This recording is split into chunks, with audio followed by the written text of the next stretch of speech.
All right, so we're back together for our next plenary on really how do we continue to be more effective advocates. And today what we're going to really focus on is how do we build upon what we're going to do tomorrow in that message we take to Capitol Hill, but how do we also take that message back home and build it further? What are the kind of skills we need to develop? What are the kind of skills we already have? We just need to make sure we have those organized. It's that whole take-home piece. So even if you're not going on a visit tomorrow, you've got to be here. This is really for that group as well. So it's for all of our groups. We know some people can't stay with us, and we know this is an opportunity for us to really look at what's going on. How do we keep this alive? Because if you hadn't heard, there is this little election this fall. And there's supposed to be this lame duck session afterwards that we talked about earlier. And if we're going to make sure that the needs of people who are poor and excluded are cared for, we've got to be able to take our stuff back home. We can't stop on Monday. Monday is a crescendo to a higher crescendo as we continue to develop over the rest of the summer into the election and beyond the election, because we can't stop at the election either. It's really how do we keep this message going and to bring about this change. And so that's really what we're looking at for this plenary this morning, or this afternoon, and then the skills workshops we'll talk about right afterwards. We're very fortunate to have some folks again from Results with us to help us lead us through this kind of how do we really develop this kind of into even more of a movement that's working with our denominations and our offices that have been sponsoring us and that we're already working with as well as a piece of that. So that's what we're going to do. We're going to start with a skit again, but before we do that, to kind of help us put into that, Sister Marge has a few things to say about reminding us again about how we're moving on this with this. Okay, Russ just mentioned, that a lot of the work that needs to be done is what you need to do back home. Critical. All of you, I'm sure, belong to either denominational groups or offices like Network or whoever, Pax Christi or whoever, and you get action alerts. This is a time, the rest of this 2012 is a critical time for you to pay attention to those alerts, do it, like they say in Chicago, vote early and vote often. Write early and write often. Call early, call often.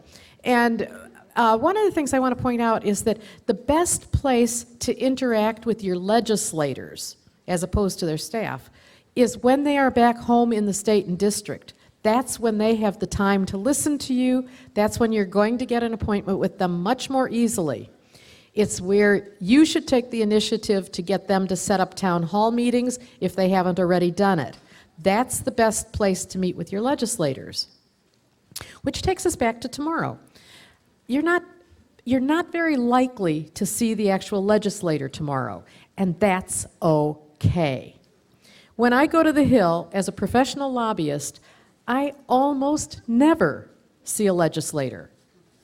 And that's okay, because the staff people are the people who tell the legislators what they need to be about. Legislators don't have the time and energy to follow every issue in detail, but their staffers do. That's their job. So what we need to do is to be working with those legislators that they understand the mindset that we're coming with, that they understand the faithful message that has to be gotten to that legislator, because that's how it's going to be listened to. That's how it's going to be heard. The other way it's heard is by the legislators getting emails and calls from their offices, from their staffers, from their district. When you go to the district, if you write and call their staff here in Washington, also get the same message to their back home offices, because I know from living and working with people in Dubuque that the staff back home has a conversation with the DC office every single day. They talk about what they've been hearing and they share that. So those of you who are saying, oh, but I didn't get in with my legislator, that's okay. Okay, and you may get a little more insight into that during the skit today. Okay, I would like to welcome up here, are both of you coming up? No.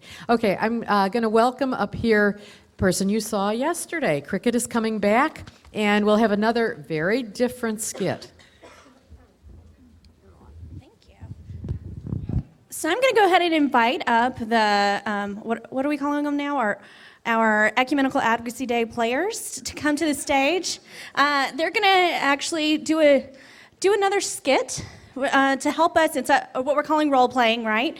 And when you get into your groups, actually, I think this is going to be something that's very helpful for you, is to actually talk through what you want to say and practice with both a person who wants to listen to you and a person that doesn't necessarily want to listen to you.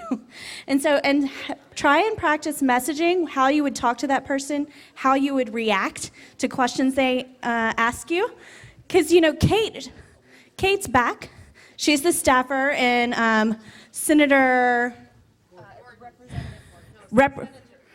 Gordon's office, and from South Carolina. Senator Gordon from South Carolina.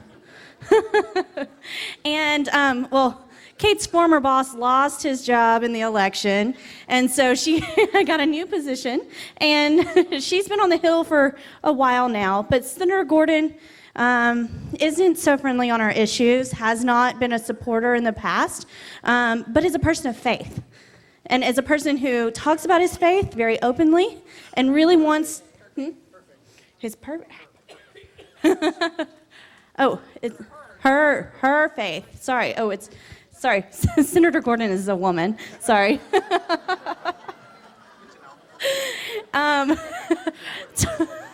Talking about her faith very openly. So we're going to start the skit, and Kate's going to have the same constituents who went to her office other office back in this office. Okay?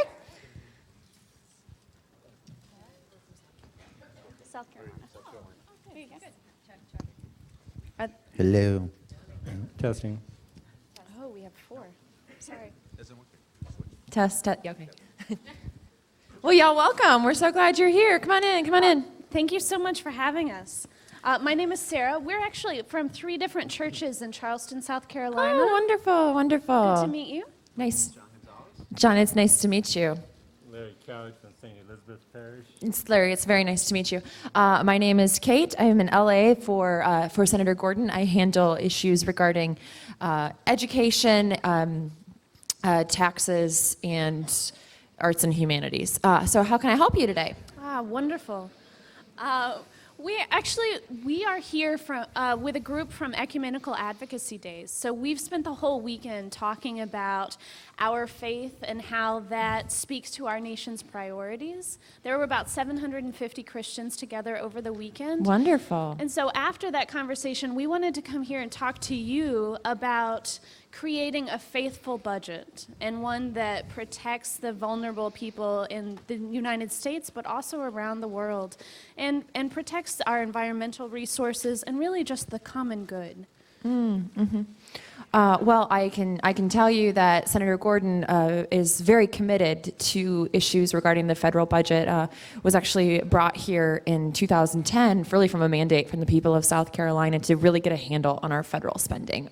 This country has a very serious debt problem, and the senator is absolutely committed to working with our colleagues to balance the budget. This doesn't work. Okay. Moving on. I lost my voice. Sorry. We share the concern. Certainly, the effects of the financial effects are felt within churches as well, within our parish social ministries, with the diocese that we're involved with in Charleston. But we'd like you we share that concern, and we'd like to express the way of looking at the deficit is to be creative with the budget, and part of that is looking at revenues. And one of the things we had discussed in our workshops and in our program is to look at the tax system. How can we promote a progressive tax system that is fair? Oh, I'm so sorry. I'd like you to meet Senator Gordon. Well, hi, y'all. Welcome to D.C. It's good to see you. Let's get a picture for our communications director right here. Oh, they're beautiful. Right. Yes. Oh, good. Well, thank you for joining us.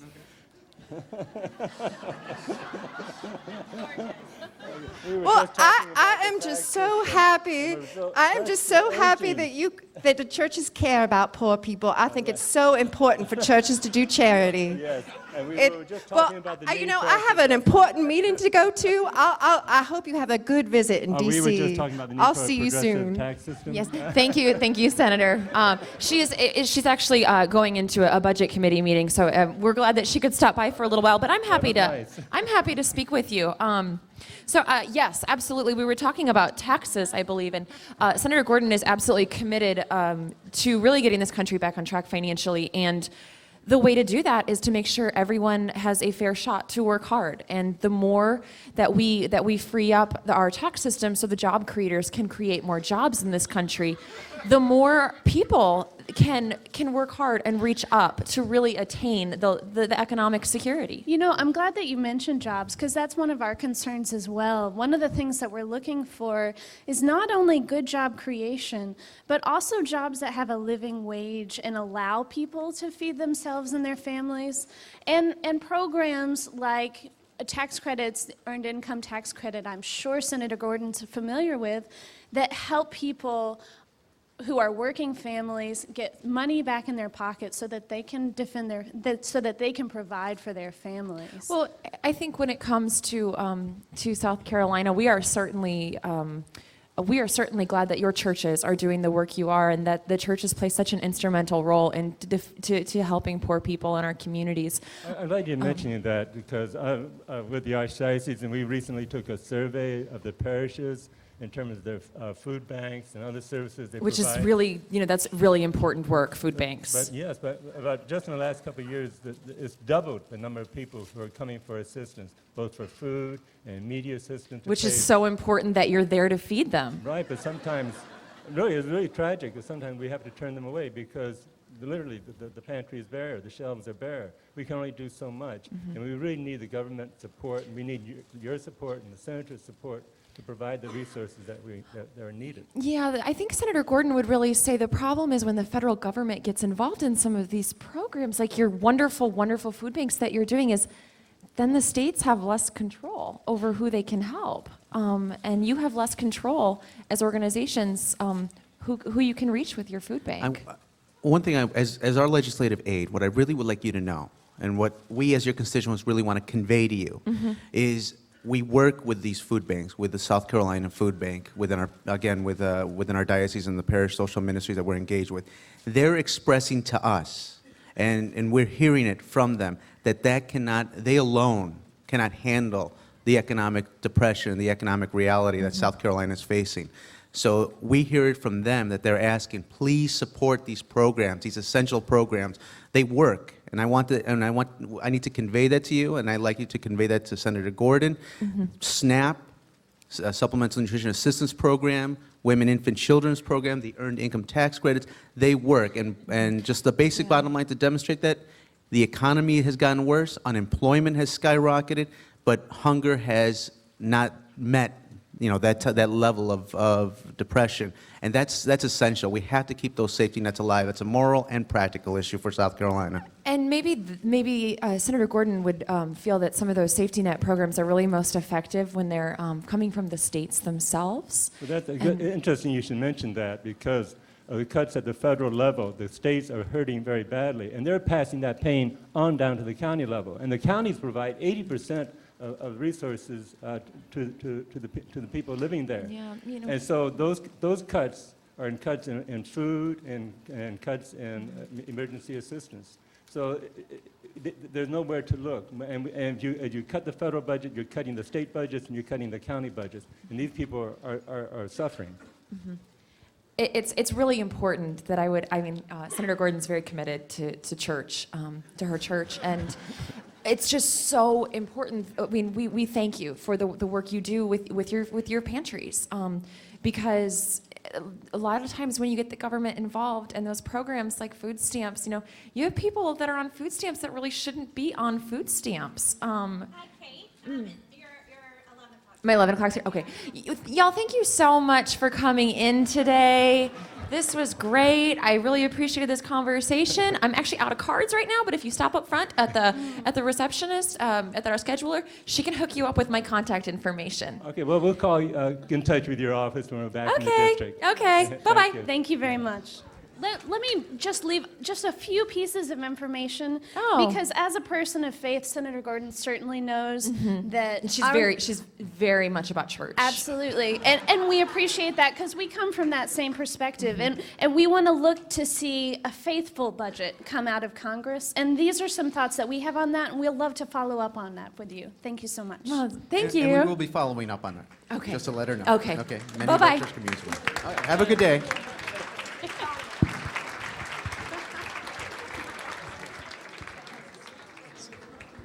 Oh, thank you, Kate, and all the constituents. Y'all did a great job. One of the things that you saw, what are some of the things that you saw that they did that was really great? Anybody? They stayed on message. No matter what, they came back to why they were there, what they were fighting for, and they were very cordial. They did it in a very polite and they were there to have a conversation. And what was something else? They left the information. Their response and lead into the next discussion was I'm glad you mentioned that back to message. With new information, they didn't go back over what they Right, we call that, we say ABCs. Repeat. Oh, she said they acknowledged what she said and they talked about it. They said, thank you, I'm glad you mentioned that. And they brought it back to what they wanted to talk about, right? So they acknowledged her, and that's good. You can't just talk over someone, you have to talk with them. That's good. Anything else? Local facts. Any of your local stories that you have, especially when you're talking about domestic programs, it's going to be really important. You all have those stories. Weaving those into what you're talking about, your message, bringing that back is going to be key, especially because that's what they're most concerned about right now. The economy, jobs, security in their own communities. Anything else, Marge? One thing I didn't hear was that they could have reminded her that a lot of the funding for the food banks comes from federal money that's funneled through the states. Right, and they started to get to that. I think they started to, Marge says, they could have said that the federal money is coming to local food banks, and a lot of the funding it's being cut is affecting the local families. And so they were starting to get to that and talk a little bit about that, but maybe even lead in a little bit more about the importance of the federal policy and the resources in your ask. Okay? Right here? I didn't hear them say much at the end about how they were going to take it back to their own locality and churches and have follow-up discussions about it with other constituents. Yeah, that's really important. She said, I didn't hear a lot about what's going on to educate and bring awareness in the local communities, right? And so what are you going to do to bring that back to your local community? One thing we said, members of Congress are most likely you're going to see them in your districts. The next recess is, I think, starts April 2nd through, it starts the week before Easter and the week after Easter. You're church people, you know when Easter is. Yeah. Anything you saw that, one thing that we forgot again, and we have to be clear about this, you need to ask, how much time do we have? So we've demonstrated twice that you need to know that, so you know how long you have to get your message in and get the answers across, okay? Kate? One thing was when the senator did show up, when Senator Gordon did come, is that it was disorganized there for a minute, and it was about more so the senator talking at them, and the picture and how this would look on this constituent picture with church people on the website then, and so oftentimes when the member comes in, you lose the focus of the meeting, and that's not to say that your senator doesn't care, and that's not to say that every time you meet with a member it's going to be disorganized. But a lot of times where you really talk issues is with the staffer, and where you talk South Carolina football and Main Street is with the member. And I want to show you this. Kate, shake my hand. If you shake someone's hand and you hold on to it, you've got their attention. So serious. And that's when you have your ask. Say, Senator, I really want you to have a faithful budget this year. I really would like to see, the poor taken care of. That's a great... And that actually kind of leads into a little bit about our next discussion on what you do at home. That's one of the best tricks you have when people come into, your church for a town hall, or they have some other, what we call bird dogging opportunities, where you're able to go and meet and ask a pointed question in front of an audience of people to get your member on record to talking about the issues, is to actually use that technique and to hold their hand and get some responses. So I'm going to invite my colleague, Meredith Dodson, Director of Domestic Policies at Results. Thank you, and you can understand why it's very fun to share an office with Cricket Nicovich. She's a riot. So Mark, I would love to, I actually thought it would be helpful to start by creating a context before we talk about how to really build a broader movement, to talk about some of the specific strategies, and I promise I'll walk through them because I know it's probably for the majority of you, it's hard to see this. Specific strategies. This is data from an organization called the Congressional Management Foundation. They surveyed hundreds of congressional staff and asked the question, basically, what has the most influence when your member of Congress is undecided about an issue? So I thought this would be good context because hopefully you're already thinking about what can I do back home, and we want to make sure that you're doing the things that make the biggest difference. The number one thing, the darker bar, is it has a lot of influence. The lighter bar is that it has some influence. The top thing that totals over 95% is in-person visits, issue visits from constituents. And as Marge mentioned, oftentimes the best opportunity you have to really get their attention is not in that quick interchange here in DC, but it's with sit-down lobby meetings back home. And you often will get a bit more time, you can get more substantively into the issues, and literally it's the thing that makes the biggest difference, according to all the staffers who work directly with members of Congress. The second thing, which you all have in a lot of ways already have an advantage in, is it's contact from a constituent who represents other constituents. So when you're in your meetings tomorrow, and also when you're doing work back home, the more of a broader base that you have, and you can demonstrate that you have. I'm representing a 500-person organization who all agree with me on these issues. Talk about your...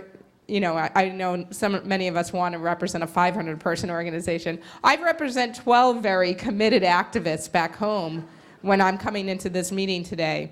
I mean, even that actually really demonstrates that it's not just you. And again, contact from constituents who represents other constituents was the second most powerful way to communicate or way to influence legislators on Capitol Hill. The few things that are underneath that, right underneath is individualized postal letters and individualized email messages. And this is a very interesting shift in the last 10 years. Because 10 years ago, these offices did not value email the way that they valued postal letters. And now they really are it's all about whether or not you personalize it.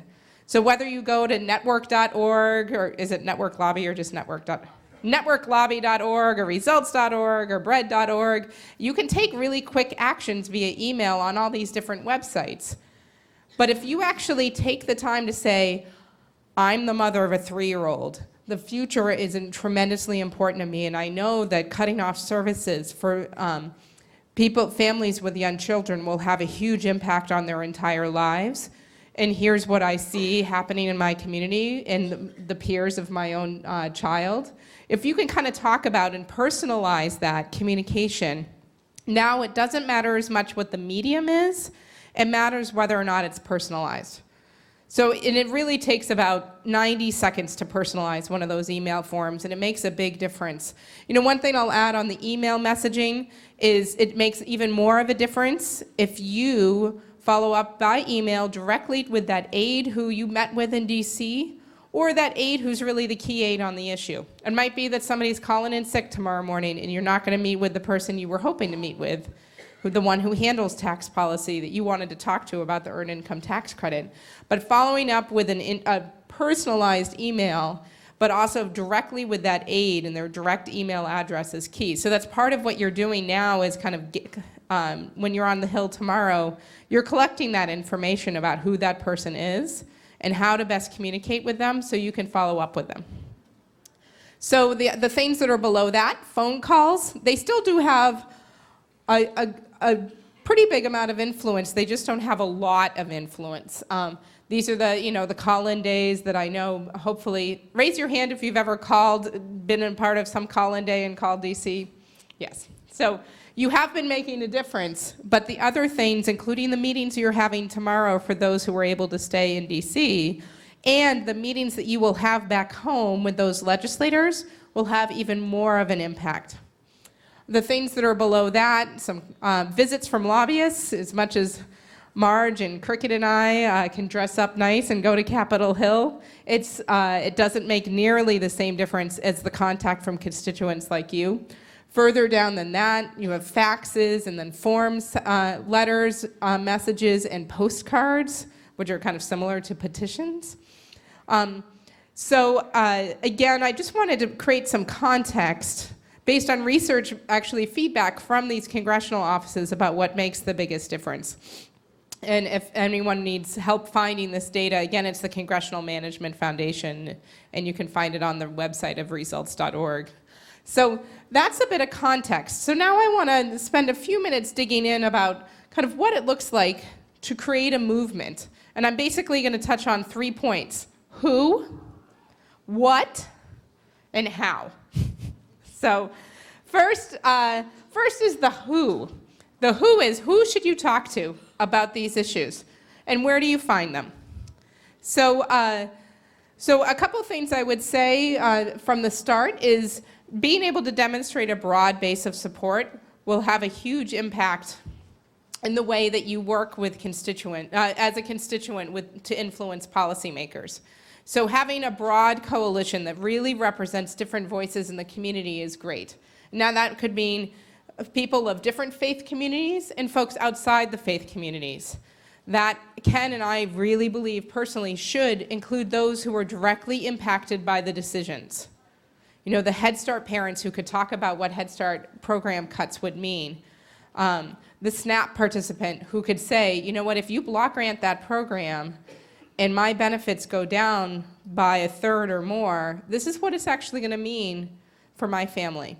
So reaching out to different types of folks to really engage them in this. And just to give you a specific example, because I think several folks here are from Iowa, including Marge. Raise your hand if you're from Iowa. Nice. So we actually, Results is fortunate enough to have a full-time organizer based in Des Moines named Joss Lynn. And one of the things I've really admired about Joss's work is that he's working all the time with lots of different constituencies. So he's doing advocacy training for the faith folks and partnering with the Head Start community and working with, the budget wonks who are affiliated with the Center on Budget and Policy Priorities.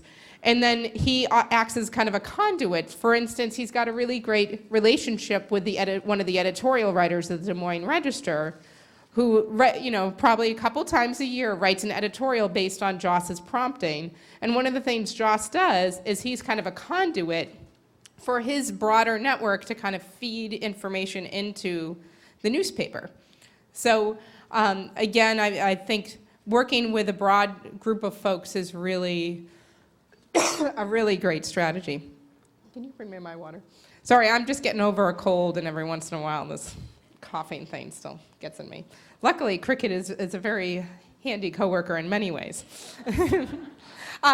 So I would love to see if there's any specific, especially kind of surprising coalition partners that folks have found in your local organizing. If there's a place that you have found has been a particularly great place to find coalition partners, to work together with folks?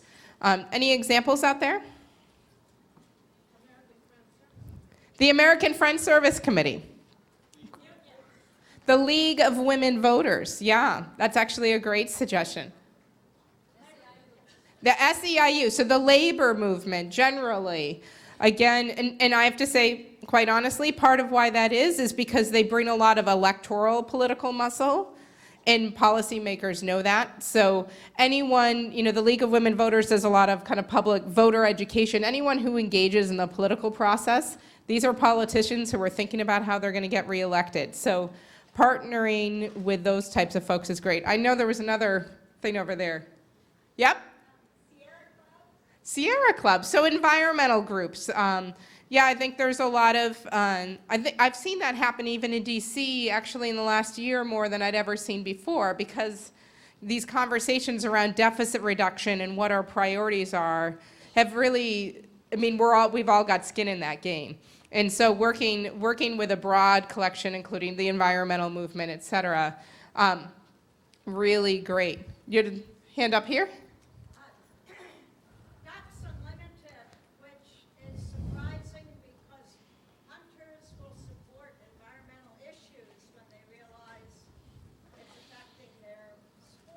Great. So if anyone couldn't hear, Ducks Unlimited. And one of the things I like about that, and some of you might be familiar, for instance, with an organization called Fight Crime, Invest in Kids, is when it's kind of unusual partners. Fight Crime, Invest in Kids is a group of prosecutors and police chiefs and sheriffs, folks who work in crime prevention, who then advocate for investments, especially in young children. So I think whenever you're working with kind of non-traditional constituencies, and quite honestly, constituencies, if you're working with a more conservative member, the hunters of Ducks Unlimited or the police chiefs from Fight Crime, Invest in Kids might get you that face-to-face meeting that you otherwise haven't been able to get. They might get you co-authoring an op-ed. It's going to get the attention of the senator here that otherwise it's pretty easy for her to blow you off because she likes church too. Cricket?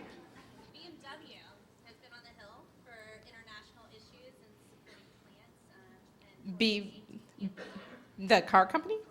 Well, I'm learning new things. BMW, the car company, has been lobbying on kind of investments in global health and public and foreign aid. There you go. So car companies. Yeah, and actually just generally the business community. Really great partners to work with, because again, we saw it even in this. Yeah, it can be a challenge too, but you saw, the small business creates jobs, the folks who can actually say, we need customers. What creates jobs is making sure we don't totally shred the SNAP program, because we know that, because those food stamp, folks who are participating in the food stamp program are really a core part of our local economy. Having business folks deliver that message is a really great strategy. I'm going to take maybe two more examples. Marge?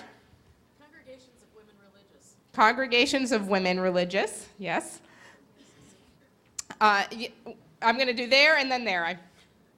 Yep. Coalition for Peace Action. Great. And actually the way that the budget, I'm assuming you all kind of heard about this from Ellen some yesterday, the way that the budget fight is shaping up, those who have expertise about military spending, right now, as far as I'm concerned, I'm not somebody who has expertise in military spending, but I see that every dollar that is not enacted in terms of military cuts are going to be enacted in terms of programs like Medicaid, the Earned Income Tax Credit, funding for childcare, et cetera, that I do very much care about. So partnering with peace activists who have expertise in military spending, great strategy. And then we had one more hand over there. Yep.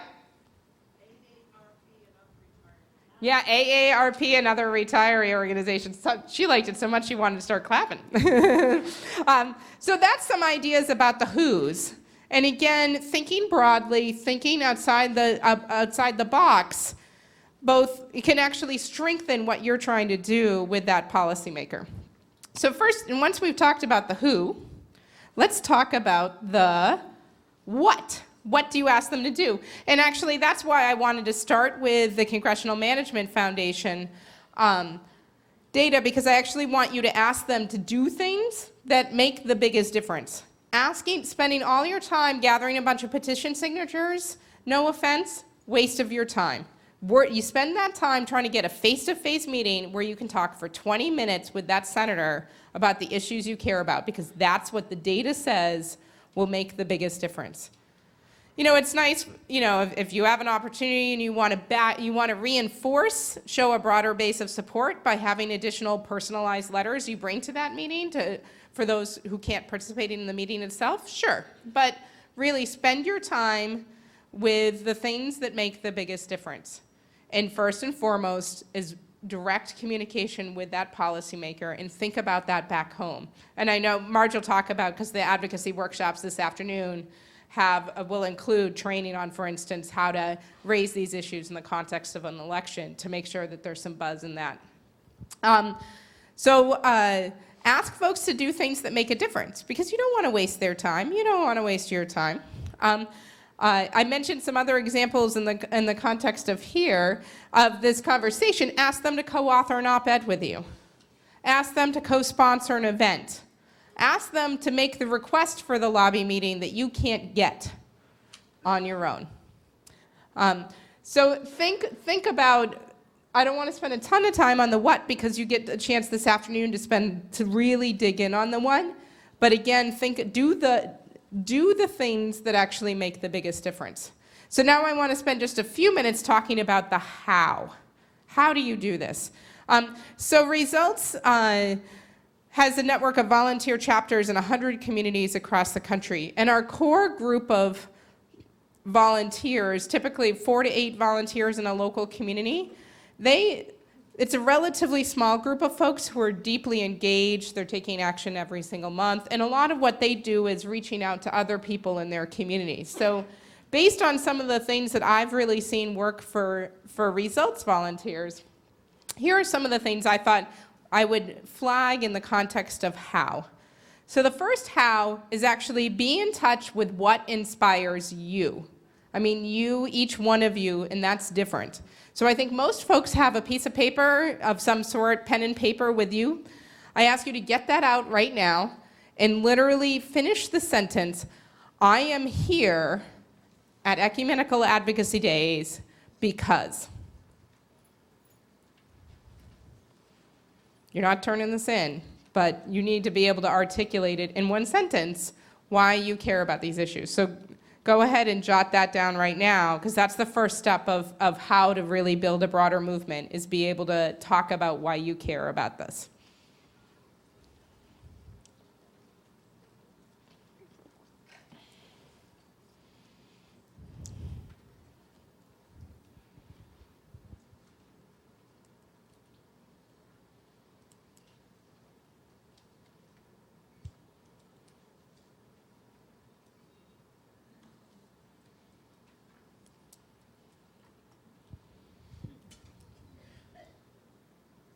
Okay, because it's only one sentence, and hopefully you weren't using semicolons in order to make that happen. So you are going to be most effective when you're really fired up yourself, when you're actually in touch with what inspires you, what makes you feel passionately about these issues. And what really works for somebody else is not necessarily what's going to work for you. So again, kind of do it based on what actually, be in touch with, come back to the thing that actually inspires you.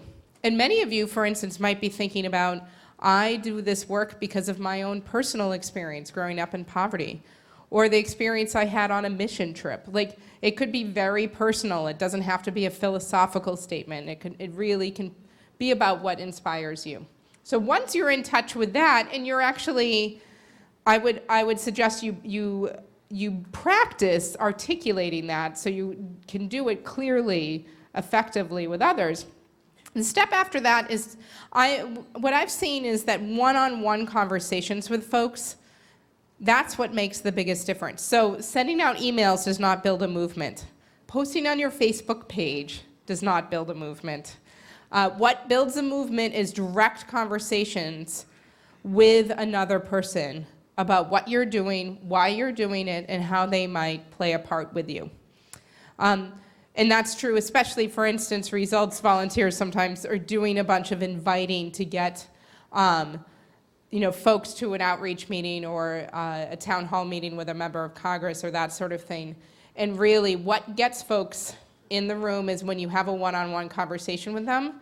Another thing I'd add on to that is confirm people. If you're inviting folks for an event or spent a while setting up a meeting, confirm folks in the last 24 hours right before the event. And then I'll give you one of my dirty little secrets, which is ask them to bring something. Because if you're like, oh, I got to pick up the salad, or I got to put together the salad to bring to that meeting, it kind of nags at you and it makes sure you don't forget about the meeting. So ask them to bring something, or ask them for a ride, do something to make sure that that doesn't get off their radar screen. The next suggestion is talk about how their specific skills, so this is especially in a one-on-one conversation, their skills, their experience, their passion really can make a difference. If you're talking to a teacher who's used to helping, training folks every single day, that person can help train other advocates who are going into a lobby meeting. So, talk directly to them about, talk to the mom of the young child about why these investments are so critical for young children.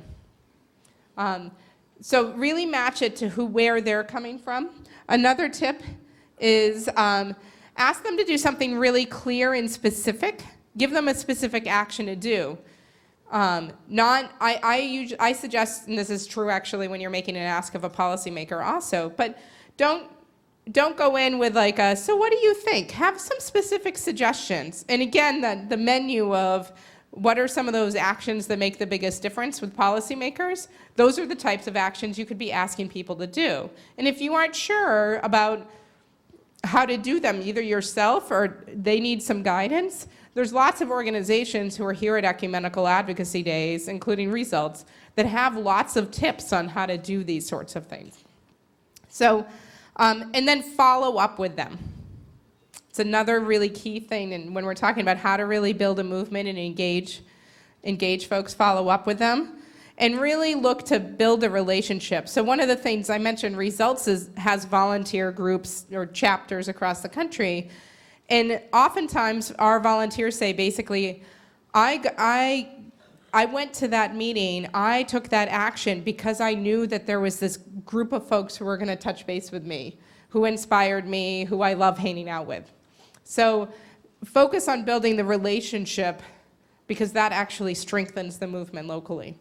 So what we're going to do is actually just spend about 5 minutes in doing a bit of breakout to help you kind of process some of this just in small groups. So we're not going to do a lot of fancy relocation, just group up in groups about 3 or 4, maybe 5 folks, depending on who's close to you.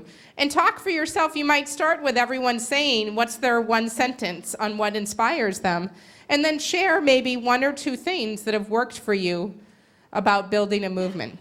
So that's what we're going to do for about 5 minutes right now.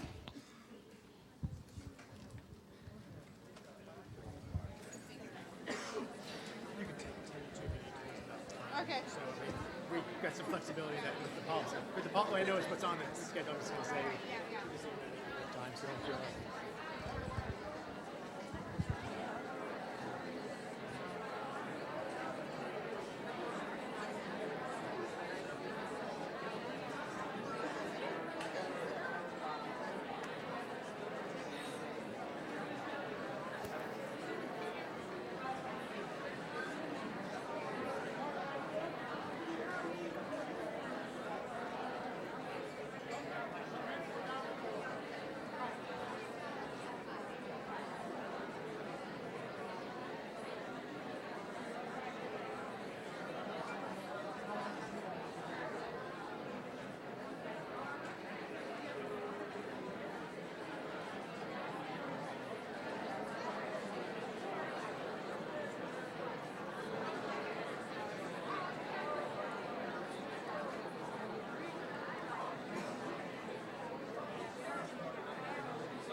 Make sure everyone's gotten a chance to talk because we're going to wrap it up in about a minute or two.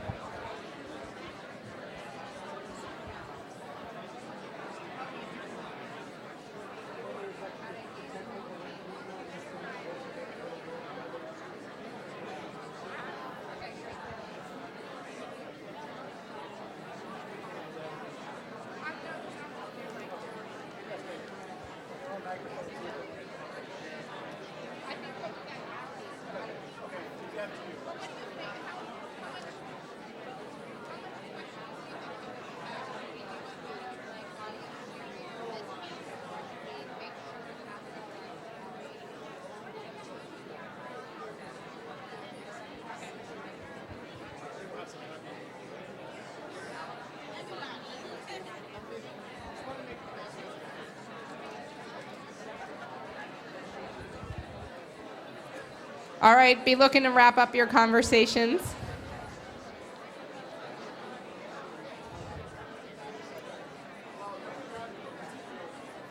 Great. What I would suggest is why don't you give your small group a round of applause? Kind of sharing some of the wisdom and passion there. Great. And high fives, you can do high fives also, I like that. Excellent. I want to take a couple of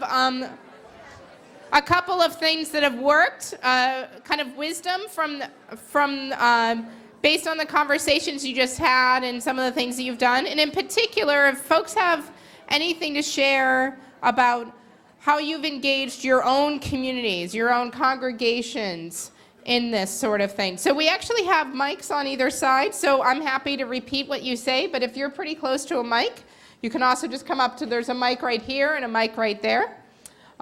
If you have wisdom your game to share or things that have worked that came either again that came out of this conversation or just what you've found has worked in the past. Either you can throw up your hand or get over there. Are you going to the mic? Nice. So December, my name is Kent and I'm from Minneapolis, Minnesota. December, woohoo, woot woot. Yes.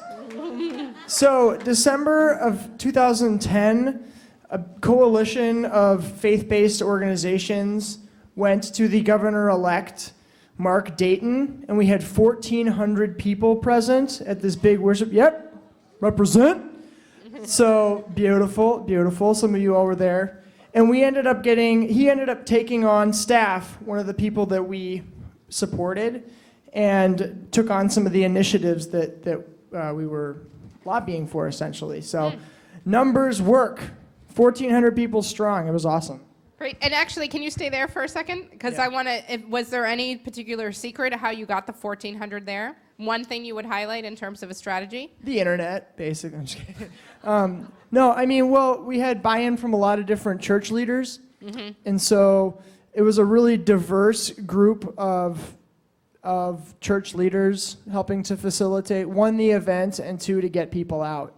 And so, oh yeah, perfect. Yeah, you were there. I was there too. And the way we did is each church was said, okay, like I'm from Mayflower United Church of Christ. You bring 100 people.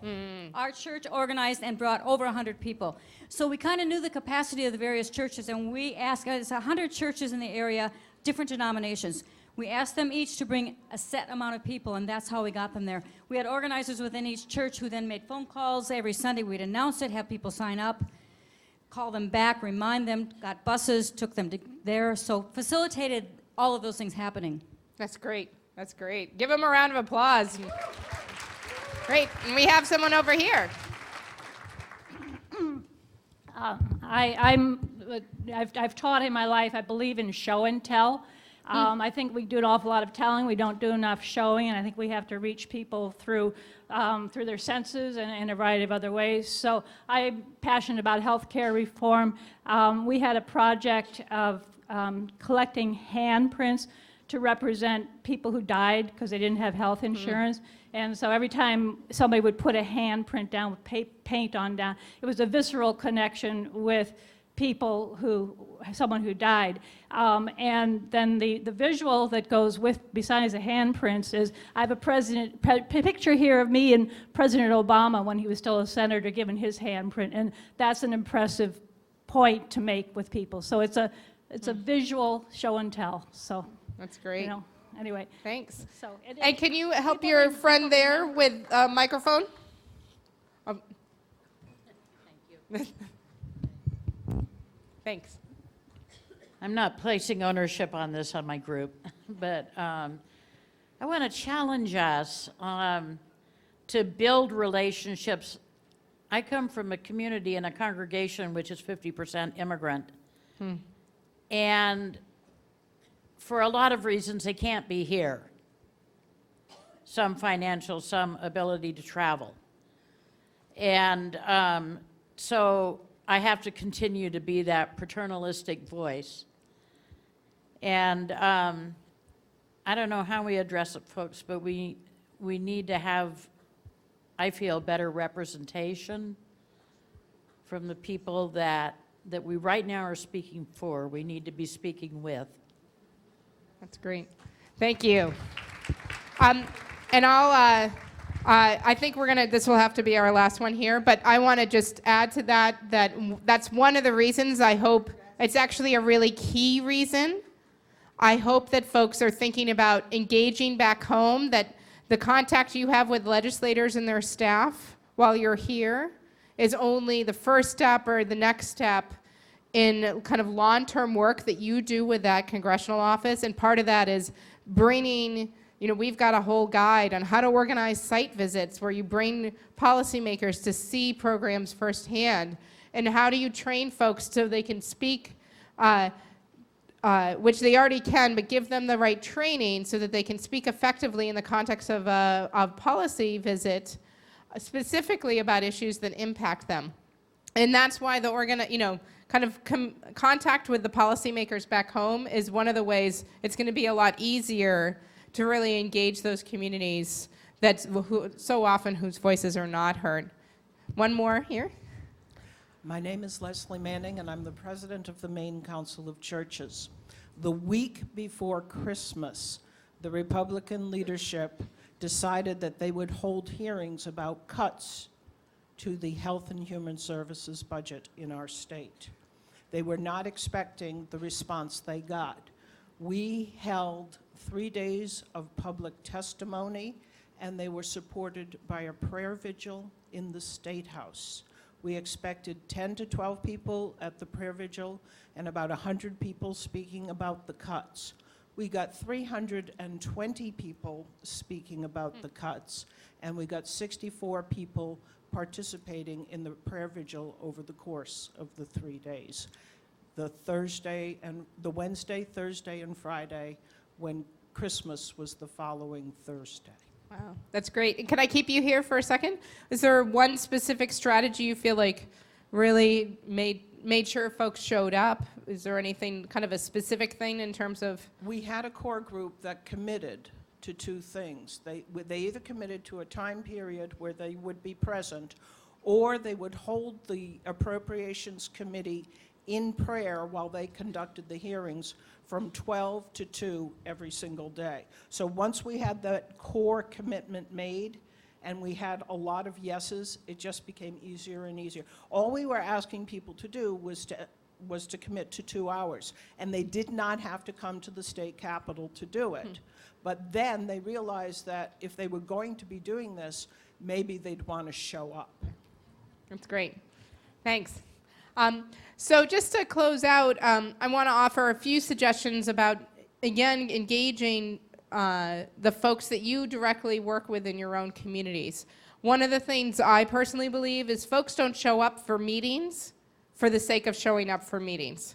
So have a really clear, specific purpose. And for instance, you could say, hey, I forget the exact numbers, but according to this data from the Congressional Management Foundation, personalized letters have at least 75% influence over legislators who are undecided. Will you come to this meeting on this day to write letters specifically about protecting the Medicaid program? Something very clear and specific And rather than just, I think you should come to our next social justice meeting and I'll tell you about ecumenical advocacy days. That's the more clear and specific, and they know what they're going to get out of it, and they know what they're being invited to. I think that makes a big difference. And again, I shared a lot of, the same things that work with external partners and also work with internal partners. So it's a lot about one-on-one conversations where you're talking about what you're passionate about, and you're talking about why they will make a difference as an individual because they're a good writer, because they know the education field, because they're in the health field and they can talk about the impact these programs will make, because they spent their time as a Peace Corps volunteer and can talk about the importance of foreign aid, effective foreign aid. Something where you're really matching it to them and why they make a difference. Those are a couple of things just to keep in mind. Because again, for a lot of us, the first place to start, we might not be right at the 1,200 people at the State House level. We might be at I want 5 people from my church to also be engaged in this work. And so hopefully some of these tips have been helpful for that. And with that, I'm going to turn it over to Russ. And Marge, I think, will make her way back in the room shortly. I saw she took a phone call. And I hope this was helpful, and I hope you are already thinking about the things you'll do back home.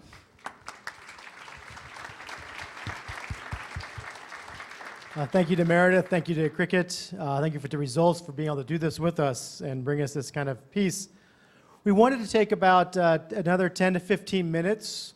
If there are any more policy questions that people have had as they've been kind of going over, as you're ready to do your visits either tomorrow, or if you're going to do it back home.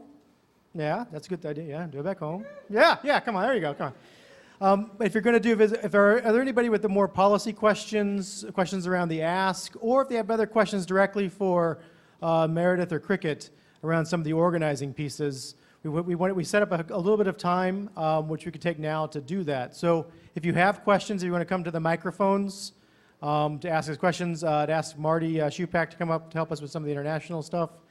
Is Amelia here from Bread for the World still? If not, I know Marge will be back to answer some of the domestic policy questions if people have them. So if there's any questions people have, and we'll go from there. So over here.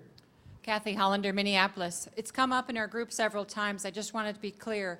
If we would wish to advocate for less funds to go to the military in order to have more funds for domestic programs, again, that is something that is not in our ask as part of EAD. I just want to clarify that. We'd have to step outside of our EAD hat. I think it's somewhat of I thought about that question from yesterday. In some ways, you're going to be in a group of other people from your district or your state.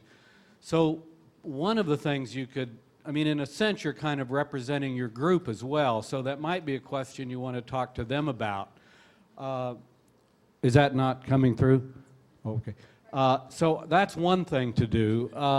The other thing I would point out that in one of the leave-behinds, the faithful budget leave-behind, it does mention it does make mention of increasing revenues and looking at, and it talks about disproportional military spending is in one of the leave-behinds. But I think the main thing is to talk within the group that goes there and see how everybody is on what each point that anybody wants to make. Thank you, Marty. We were, a few of us, we were thinking about this question yesterday regarding military spending, and I completely echo what Marty said about you are a constituent and you're a part of a group, and this is your time. With that said, I would also think very strategically. And I would look at that office. I would look at that senator or representative's prior military commitments. I would look at his or her involvement with veterans back home. I would look at what committees they're on, because unfortunately, for sometimes with these really sensitive issues like that, if you go after that pet issue, that if you go after military spending directly, unfortunately, you could end up creating a wall between you and the people you're speaking with. And it's kind of like, okay, I don't understand your language anymore. Anything fine you might have said to me afterwards, I'm gonna look at you like you're kind of crazy. I would just be very strategic about it and I would look at what committees the representative and senator serves on and prior commitments with that. One of the things that you've probably heard this quote, it's one of my favorite quotes, and it's not always the best thing to fall back on, but William Sloane Coffin, famous preacher back in the day, once said that our job as people of faith is to say, let justice roll down like waters and righteousness like an ever-flowing stream. Congress's job is to figure out the plumbing. So, so in a sense, I think making the points that you have about foreign assistance, and another point about foreign aid is that it really does help create a more human security throughout the world. And that's going to save the United States money in the long run on military expenses when things aren't stable. Over here, thank you. Hi. I am thrilled to be here in a group and to be coming from my perspective of faith and to be able to talk to my legislators about that. I learned by reading the Washington Post online that there was a group of atheists on the mall yesterday, thousands of them, even in the rain, and that some of them are visiting their legislators as well in the next couple days ahead. And I am very comfortable with speaking as a person of faith from my faith perspective about what I believe the priorities of the federal government should be.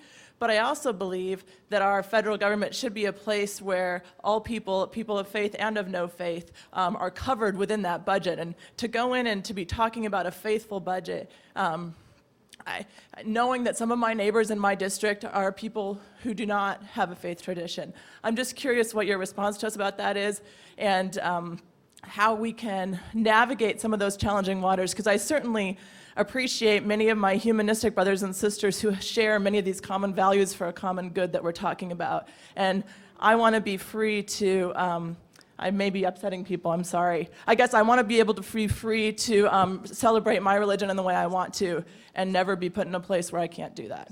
So that's just a question.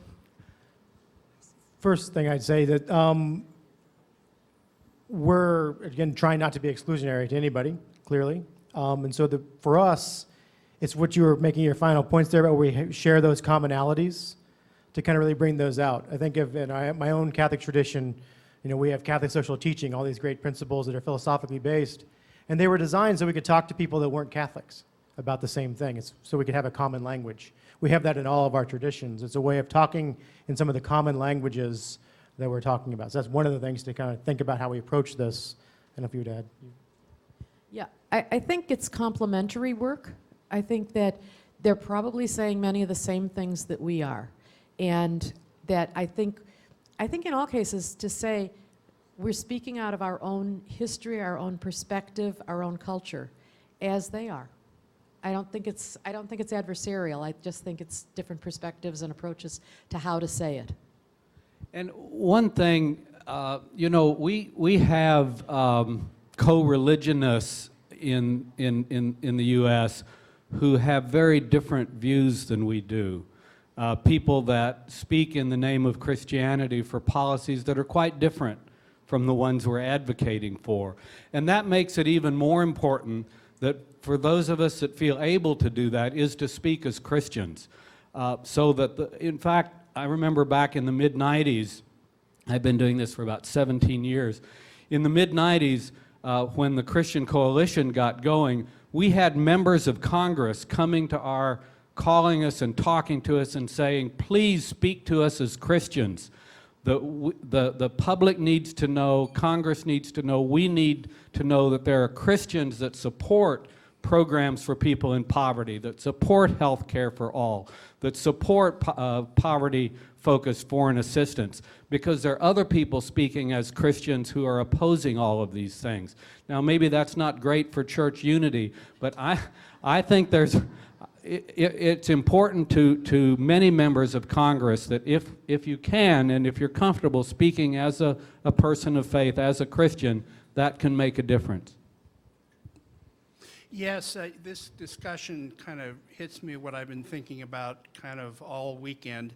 After I found out that the legislative assistant I'm going to talk about for Senator Blunt, the title for her position is a legislative assistant for religious liberty. And somehow we got pushed into that category. And if you may know that Senator Blunt was the one who was pushing the legislation that would give any employer the right to not pay for contraception because of religious liberty. I've been trying to figure out how we can address any of the issues that we have in terms of religious liberty, in, of course, a nice way. I mean, I'm tempted to say, do you also have a legislative assistant for religious righteousness or something like that? Or whatever. But, you know, I'd like some suggestions about one that I've had that I was doing a workshop on free trade agreements, and they're very secretive. And you know, not even the congressmen know. And I'm wondering, could we say, you know, would you support getting the text released to make sure that there's nothing in these free trade agreements that would oppose religion? I mean, we don't know. I mean, does that make sense, or is that just off the wall? Okay. One of my responses on your dilemma about who your visit is with is if your visit is late enough in the day, I mean, if it's not at 9 o'clock or something, I would call that office and I would say, we got our visit with this person, but what we need to talk about is the federal budget. So we really need to talk with someone who works on the federal budget, or your LD, someone who deals with multiple issues, that the religious person is not the appropriate person for this particular visit, although we'd be very glad to talk with that person at some other time. I'm going to focus the next 6 months on voter registration.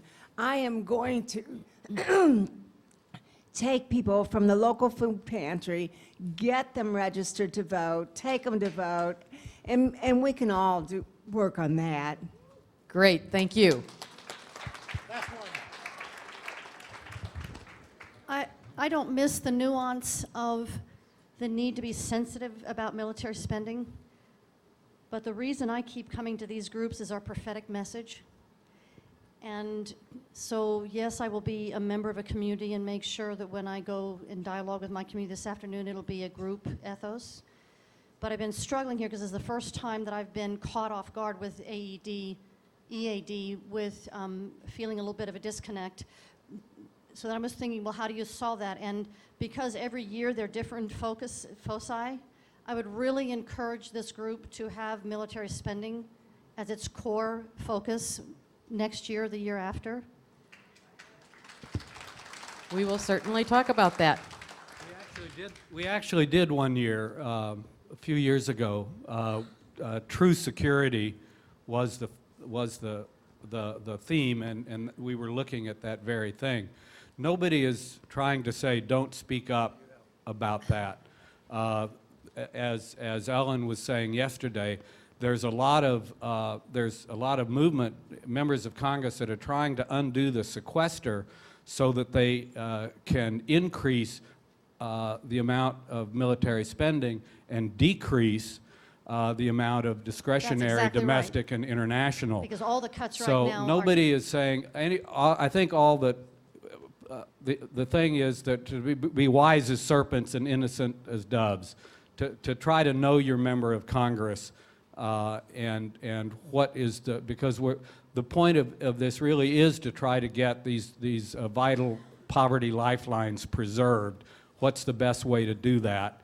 I think is the key. And we're not alone in that, because past Secretary of Defense Robert Gates indicated that the Absolutely. spending was out of control in terms of the military and not used for even if you were a military person, not used for justifiable purposes. So we're really not alone in that. And many military generals and others have said that foreign assistance is a much better investment. We really need to increase that because it's in America's interest in the long run.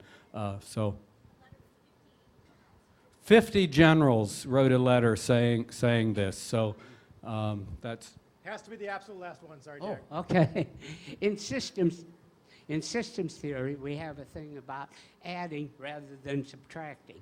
And so when it comes to, yes, we would all like to probably see our defense budget cut, but is it better to approach it from we would like to see added in these areas and just ignore, because almost sometimes the automatic effect is that it does cut the defense budget by adding in other areas. Is that a good approach?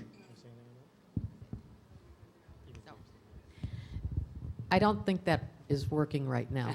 Yeah. Because right now, they're not saying, oh, well, we'll add to discretionary, and I guess if we have to cut from the military. They're not saying that. They're not, that is not in the mindset of many legislators right now.